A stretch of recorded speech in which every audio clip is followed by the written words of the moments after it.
Kisah diawali dengan memperlihatkan seorang wanita berbaju merah yang sedang disekap di ruangan bawah tanah untuk dijadikan budak, yang kemudian akan dijual dan diserahkan pada pengusaha tua kaya raya yang haus akan belayan wanita muda. Sekuat tenaga wanita berbaju merah itu berusaha melepaskan tali yang mengikatnya. Namun tak berselang lama, datanglah seorang perempuan yang merupakan bagian dari anggota penculik yang akan memberi dia makan sambil memeriksa kondisinya. Namun yang terjadi, baru saja keluar melarikan diri, kini si wanita malang harus bertemu dengan sosok kejam yang diketahui merupakan ketua dari kelompok penculik ini.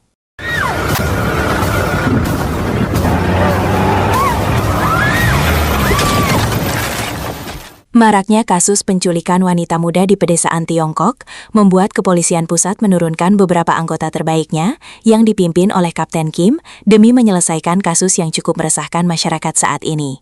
Dan inilah The Sin Trade. Sebelumnya, saya perkenalkan Anda pada sosok antagonis di film ini. Ada Zhang, si pria dingin pemilik watak kejam, dan ada istrinya yang bernama Ling, di mana mereka berdua diketahui sama-sama kompak dalam menjalankan bisnis ilegal. Tak berselang lama, datanglah si saudagar dengan para anak buahnya untuk menagih wanita yang sudah ia pesan sebelumnya. Namun apalah daya, Zhang saat ini telah kehilangan asetnya. Maka dengan merendah ia meminta maaf juga memohon untuk diberikan waktu untuk mencari penggantinya. Namun tak disangka, si saudagar tak terima dengan alasan apapun dari Zhang, hingga perkelahian pun terjadi.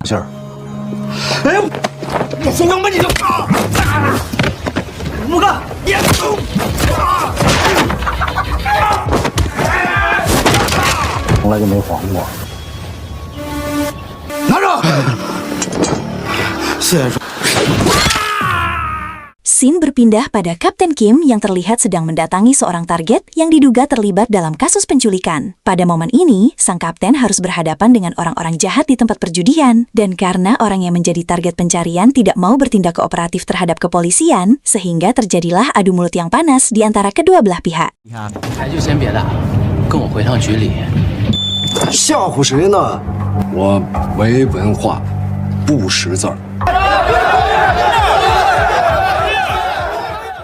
Tak berselang lama, datanglah pemilik perjudian yang membuat si pria tersebut merasa sombong karena ada sosok backingan di hadapannya hingga sampai berani memaki bahkan memancing emosi Kapten Kim. Meskipun pada kondisi satu lawan banyak, dengan menggunakan tangan kosong pula, Kapten Kim mampu menahan imbang kekuatan mereka. Bahkan, Kapten Kim berhasil meratakan para penjahat itu.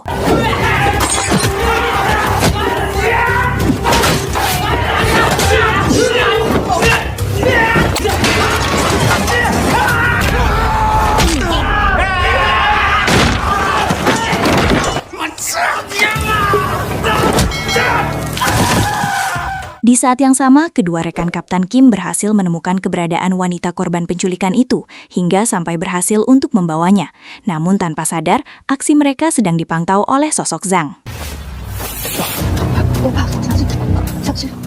Akhirnya, mereka dan para pasukan kepolisian dipertemukan di sebuah pusat pedesaan, yang mana saat itu si tersangka meminta anggota kepolisian menyerahkan wanita yang mereka inginkan. Namun dengan kedatangan sosok terkuat di desa tersebut, yakni si Zhang, maka si pria sombong itu kembali berani untuk melawan para polisi.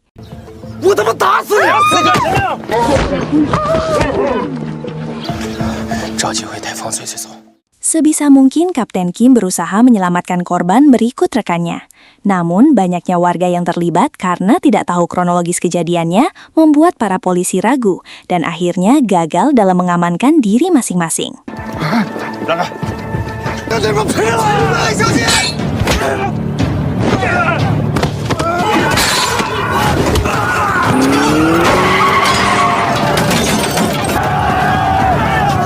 Kejadian sekarang ini sempat mengingatkan padanya peristiwa kelam saat ia kehilangan adik kandungnya di masa lalu.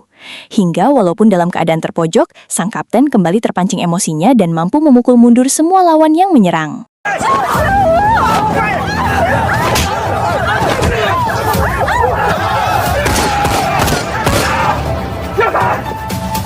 Namun, alangkah liciknya para penjahat itu.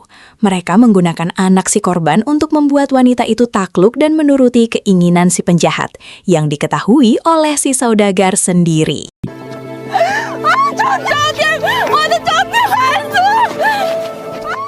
Gagalnya misi yang dilakukan ditambah dengan isu yang memberitahukan bahwa Kapten Kim telah menyerang para warga, yang padahal semua itu hanyalah kesalahpahaman, di mana pada faktanya para warga sengaja dihasut oleh si Zhang untuk menyerang para anggota polisi yang bertugas. Singkat cerita, tanpa memahami kejadian yang sebenarnya, sang komandan menginstruksikan pada Kapten Kim untuk beristirahat sejenak menenangkan pikiran. Dengan kata lain, Kapten Kim telah mendapatkan skorsing dari tugasnya sampai batas waktu yang telah ditentukan.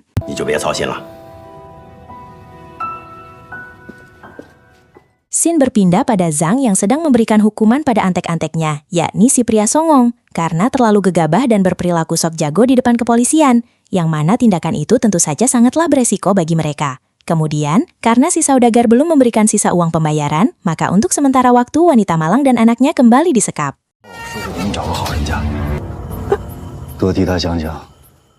Scene beralih lagi pada seorang pemuda berkacamata yang bernama Han. Tepat di depan sebuah salon, ia bertemu dengan seorang gadis cantik yang mengajaknya untuk melakukan perawatan dan lain-lain. Dalam tanda kutip, weak view. Sehingga tanpa pikir panjang, Han pun mengiyakan ajakan si wanita itu.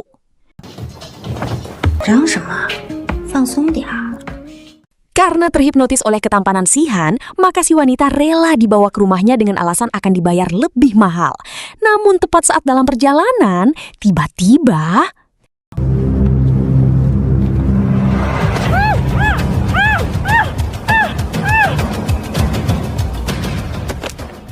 Ternyata si Han tersebut merupakan bagian dari sindikat penculikan para wanita. Yang menariknya adalah perempuan yang mereka culik rata-rata merupakan wanita malam yang dijual kepada para saudagar tua kaya raya untuk dinikahkan, di mana aksi tersebut diketahui di bawah pimpinan sosok dari Zhang.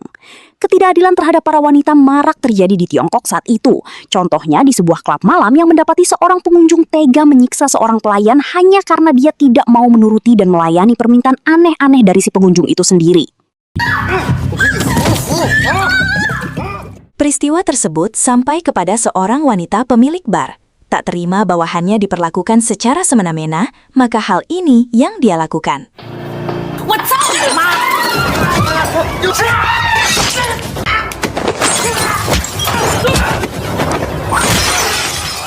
Ternyata pasangan tadi tidak murni menolong karena kasihan, melainkan wanita tersebut merupakan darah muda yang sudah menjadi inceran investor dari klub tersebut, yang diketahui merupakan atasannya pula yang kita sebut saja dia si bos besar.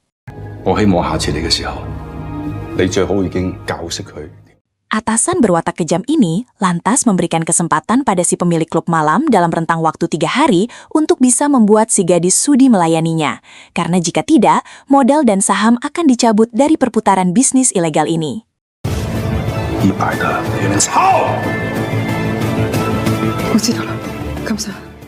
Kita kembali pada jagoan kita yakni Kapten Kim yang sedang dalam perjalanan mencari adik kandungnya yang sudah lama terpisah.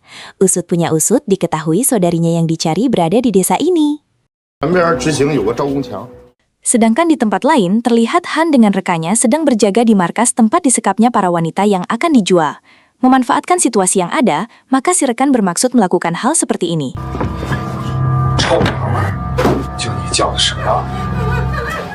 Beruntung istri dari pimpinan Zhang datang tepat waktu. Walaupun mereka seorang penjahat, tapi masalah kehormatan perempuan, naluri wanitanya tidak terima jika bawahannya bertindak bejat seperti itu.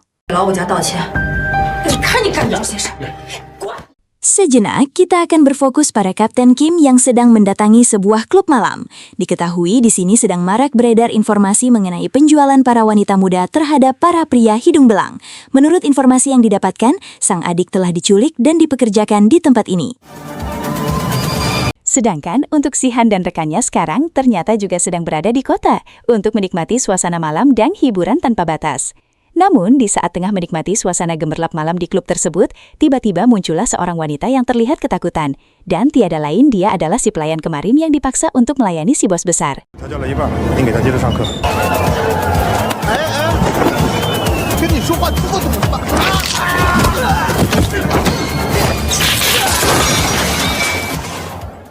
Di tengah keributan yang terjadi, Han memanfaatkan situasi dengan mencoba menyelamatkan dan juga membawa wanita itu dari cengkraman si kakek tua bangka, yang ternyata wanita tersebut adalah merupakan sosok pujaan hatinya.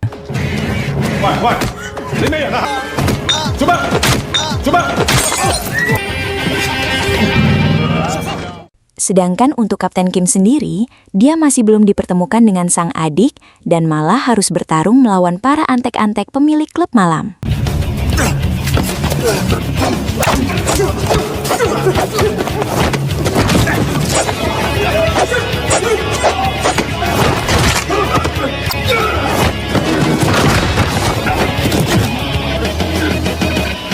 Seperti biasa, setelah musuh berhasil dipojokkan, bahkan mereka dibuat menyerah, tibalah para anggota lainnya yang datang untuk membantu Kapten Kim. Namun, karena hilangnya sosok sang adik yang dicari, maka sang kapten kehilangan barang bukti yang memberatkan dalam kasus yang menjerat si pemilik klub malam itu.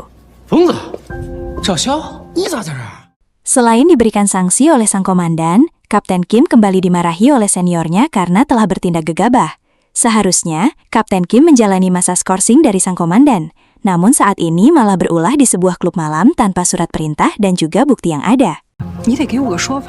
Pada kesempatan ini, Kapten Kim berbicara empat mata dengan sang senior bahwasannya dia sedang mencari sang adik yang usut punya usut telah diculik dan ditahan di klub malam tadi.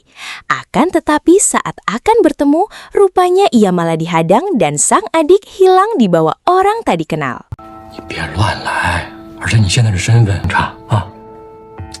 Hilangnya gadis muda tadi membuat pemilik bar menjadi marah. Apalagi si bos besar sangat murka dengan kejadian ini. Sampai-sampai dia mengingatkan kembali masa lalu si pemilik klub malam yang dahulunya sebagai wanita malam. Nasib baiknya menjadi seperti sekarang adalah berkat jasa dari si bos itu sendiri yang memberikan modal dan saham. Lalu si bos besar mengancam jika dalam kurun waktu 24 jam si gadis muda tidak diserahkan kepadanya, maka semua aset perusahaan ilegal ini akan disita kembali.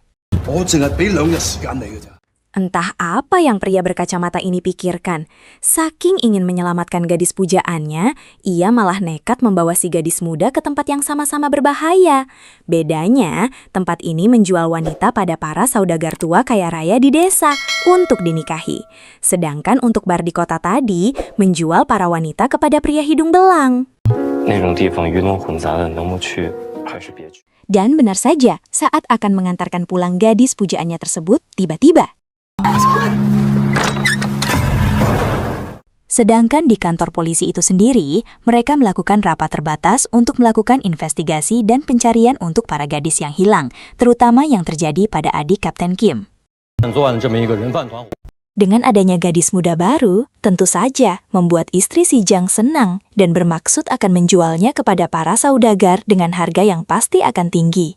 Tanpa tahu bahwa si Han tidak sudi jika wanita yang ia cintai akan dijual. Namun untuk saat ini, Han tidak berani melawan pada bosnya, demi kebaikan ia dan keselamatan pujaan hatinya. Tak lama berselang, terdengarlah ketukan pada pintu yang membuat rekan si kacamata dengan sigap mengancam para sandera agar semua diam. Dan ternyata, rupanya yang datang adalah si nenek pemilik kontrakan yang ingin mengecek kondisi rumahnya saat ini tanpa sadar bahwa ia sedang masuk dalam bahaya besar. Tepat ketika si nenek akan memasuki ruangan yang ia akan periksa, tiba-tiba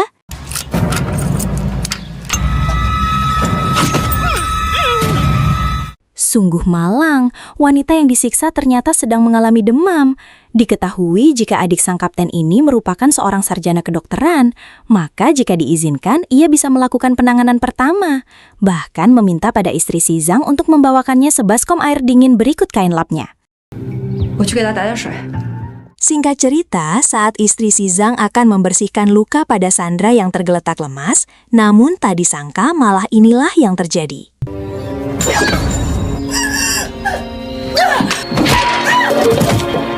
Berkat upaya kerjasama di antara para sandera, akhirnya satu di antara mereka berhasil keluar dari tempat tersebut.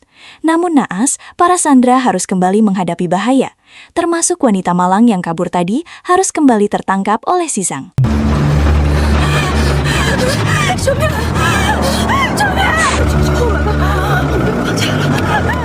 Melihat istrinya terluka, Zhang mulai murka terhadap para sandera. Hingga saat mengetahui pelaku yang melakukan hal tersebut adalah si gadis yang tadi berusaha kabur melarikan diri, kemudian ini yang terjadi.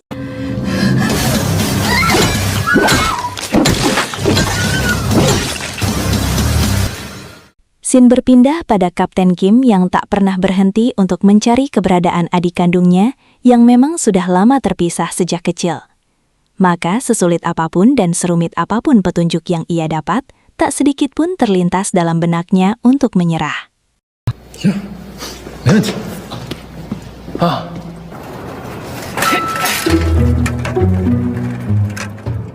Tak lama, Kapten Kim melihat antek-antek pemilik bar keluar dari suatu tempat. Dengan segera, ia pun mengikuti kemana targetnya pergi. Berpindah pada Sihan dan rekannya yang sedang berada di kota untuk menculik para gadis. Tanpa mereka sadari, datanglah anak buah dan kekasih dari si pemilik klub malam yang menuntut mereka berdua untuk mengembalikan gadis yang kemarin dibawa.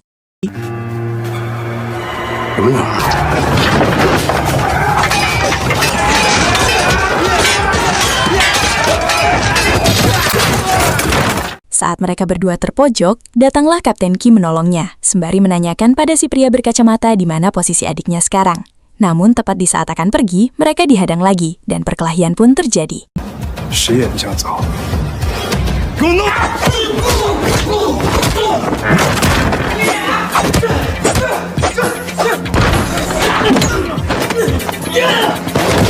Setelah berhasil melumpuhkan semua lawan, Kim kembali mendatangi si pria berkacamata yang hendak melarikan diri. Namun, tiba-tiba...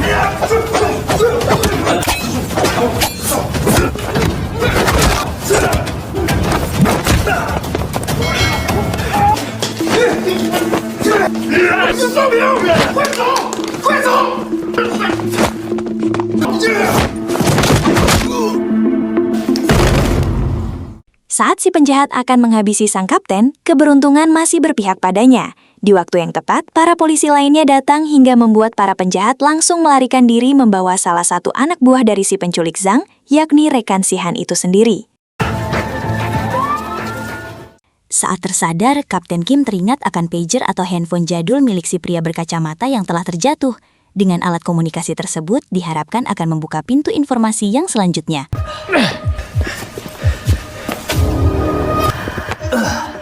Beralih pada Sihan, pria berkacamata yang kini kacamatanya telah hancur, di mana ia menjelaskan pada si bos bahwa rekannya telah diculik oleh beberapa orang yang diketahui memiliki bisnis yang sama di bidang penjualan wanita, yakni tempat di mana gadis muda yang tempo hari mereka bawa.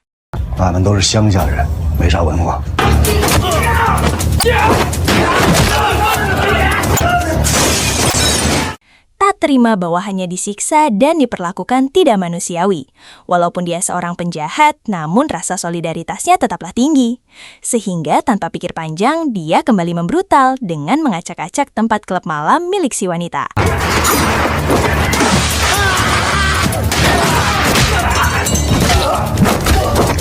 Kebrutalan sosok Zhang sudah tidak diragukan lagi. Itu bisa kita lihat dari bagaimana bengisnya dia dalam membantai para cucunguk si pemilik klub malam.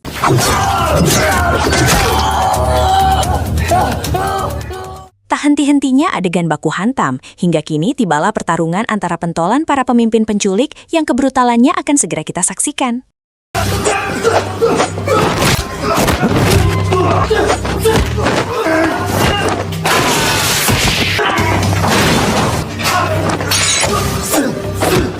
Adegan kebrutalan ini benar-benar mengguncang adrenalin dan membuat kita semakin tegang. Pertarungan mereka begitu sengit, dengan emosi yang menggebu-gebu untuk saling mengalahkan. Hingga pada akhirnya, Zhang sengaja membiarkan si pemilik klub malam hidup demi menyiksa mentalnya karena telah kehilangan sang kekasih, dengan cara yang sangatlah tragis.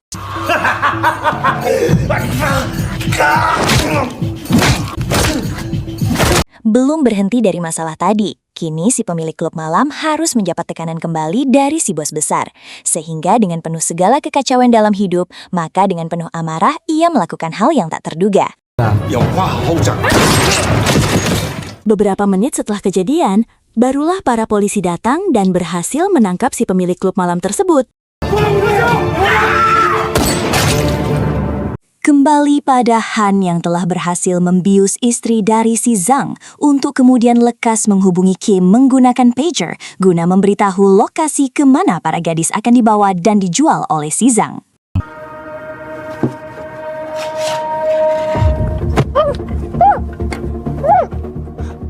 Untuk membuktikan cintanya, maka si Han nekat menyelamatkan sang pujaan hati, walaupun dengan risiko nyawa sebagai taruhannya.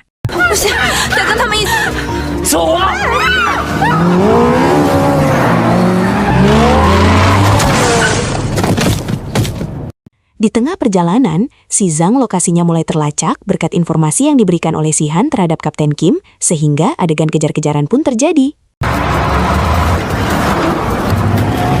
Skill keahlian mengemudi mulai dipertontonkan pada adegan ini, yang tentu saja membuat adrenalin semakin terpacu.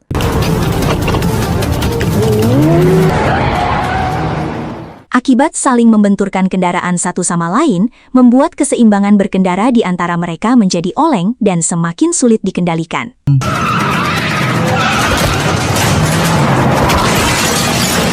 Dan inilah yang kita tunggu, pertarungan terakhir antara Kapten Kim dan si penjahat Zhang yang memiliki emosi tinggi dan kadar adrenalin yang hampir sama.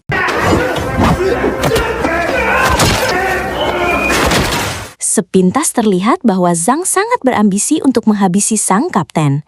Namun untuk saat ini, ia salah dalam memperhitungkan kemampuan lawan yang justru malah terlihat perlahan mampu membalikkan keadaan. Sama-sama kuat, sehingga sulit untuk memprediksi siapa yang akan menang dan siapa yang akan kalah.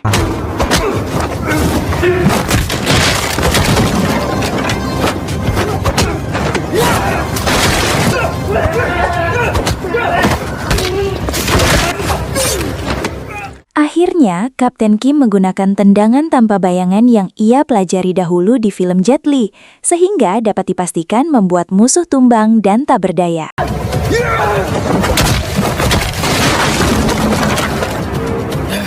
Di akhir cerita, Kapten Kim berhasil menyelamatkan para sandera, termasuk sang adik kandung yang telah lama terpisah.